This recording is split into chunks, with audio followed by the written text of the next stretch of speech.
Welcome back to my channel, guys. As you know, I have been to Dubai and this video is going to be my episode 2. So without wasting any time, let's start the video. मुझे airport पर छोड़ने जा रही थी मेरी नानी और मेरी ममा की नानी, और सारे लोग मुझे रुखसत करते वक्त काफी सैड थे, स्पेशली मेरी अनम खाला। वो तो मुझे जाते देख रो पड़ी। यहाँ पर हो गया 2 in 1 वाला मोमेंट। मेरे मामू नाना को भी जाना था हमारे साथ, हमें एयरपोर्ट पर सी ऑफ करने, और ड्राइविंग तो उन्हें आती ही है। तो उन्होंने सोचा क्यों ना कार को मैं ही ड्राइव करूँ। तो वो हम फैमिलीज को लेकर ड्राइव भी किया और हमें एयरपोर्ट पर सी ऑफ भी तो हुआ ना 2 in 1 वाला मोमेंट। मैं पूरे रास्ते फुल एसी का हवा और बाहर की ब्यूटीफुल सीन्स के मजे ले ही रहा था कि पेट में मची हलचल, और जो नहीं होना था वो हो गया। जी, गेस करने वाले बिल्कुल सही गेस किए हैं, मुझे हो गया उल्टी। पर शुक्र है कपड़ा बिल्कुल भी गंदा नहीं हुआ। एग्जैक्ट टाइम पर मेरी नानी और मामा मेरे मुंह की तरफ प्लास्टिक डालकर मुझे संभाल ली। मैं बहुत ज्यादा वीक महसूस कर रहा था तो मम्मा मुझे सुला दी। आ गया एयरपोर्ट आ गया। क्योंकि मैं बिहार से हूँ और बिहार में दूर दूर तक कोई एयरपोर्ट नहीं है। हाँ, गया में है, बट गया जाओ या पटना हमें बराबर पड़ता है, तो हम पटना से ही जाना प्रेफर करते हैं। और ये है पटना का जयप्रकाश नारायण एयरपोर्ट। हमने स्पाइस जेट की फ्लाइट ली थी जो कि बहुत सस्ता पड़ा। अगर आप इसका प्राइस जानोगे तो आप भी हैरान रह जाओगे। पटना से इंटरनेशनल फ्लाइट नहीं जाती, इसलिए हमारी डायरेक्ट फ्लाइट नहीं थी। पटना से दिल्ली तक की और फिर दिल्ली से दुबई तक की फ्लाइट थी। हम काफी देर पहले पहुँच गए थे, इसलिए हमें यहीं पर काफी टाइम तक वेट करना पड़ा। फर्स्ट टाइम एयरपोर्ट आया था तो थोड़े बहुत मिस्टेक्स हुए हैं मुझसे, I mean मेरी ममा से। फर्स्ट ऑफ ऑल हंसना मत, सुनो इस ट्रॉली की कहानी। ममा को लगा ये ट्रॉली लेने के लिए भाड़े पर पैसे लगते हैं,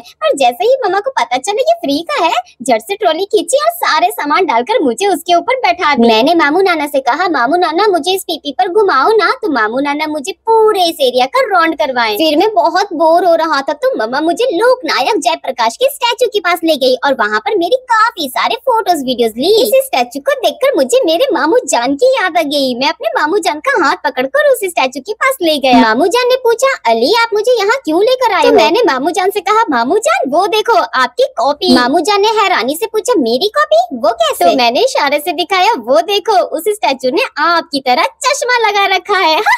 मुझे लगा मेरी टाइमिंग हो गई है तो मैं भागते हुए डिपार्चर गेट के पास गया। तो ये है डिपार्चर गेट और यहीं से हमारी पहली एंट्री होगी। अगर आपका डोमेस्टिक फ्लाइट है तो एज ए डॉक्यूमेंट शो करने के लिए आपको बस आधार कार्ड की जरूरत पड़ती है, लेकिन अगर आपका इंटरनेशनल और ज्वाइंट फ्लाइट है तो आपको आधार कार्ड के साथ पासपोर्ट की भी जरूरत पड़ेगी उन्हें शो करने के लिए। अभी भी हमारे बोर्डिंग का टाइम नहीं आया था। वहाँ पर कुछ बच्चे थे जिनके साथ अपना टाइम पास करने के लिए मैं खेलने लगा। एरो गैरो सबको 2 सेकंड में ही ऐसा दोस्त बना लेता हूँ जैसे मेरा अपना रिश्तेदार हो। चलो जी चलो, टाइम्स अप। जिस पल का बेसब्री से इंतजार था वो घड़ी आ गया टाइम हमारा एयरपोर्ट के अंदर पहली एंट्री देने का। वैसे तो मेरी मम्मा फ्लाइट से डोमेस्टिक ट्रैवल कर चुकी है, पर ये मेरा और मेरे मामू जान की पहली फ्लाइट थी। और अल्हम्दुलिल्लाह डायरेक्ट इंटरनेशनल फ्लाइट। अल्हम्दुलिल्लाह अल्हम्दुलिल्लाह अल्हम्दुलिल्लाह। वीडियो काफी लंबी हो गई है, इंशाल्लाह कल की टॉपिक होगी इमिग्रेशन और साथ ही साथ हम ट्रैवलिंग के टाइम अपने साथ क्या कैरी कर सकते हैं और क्या चीज अवॉइड करने चाहिए, एयरपोर्ट पर खाने पीने की क्या प्राइस है, और भी बहुत कुछ इन्फॉर्मेशन मिलेंगे मेरे वीडियो के थ्रू। वीडियो पसंद आई हो तो like share and subscribe. Stay tune for the next vlog. तब तक के लिए अल्लाह हाफिज।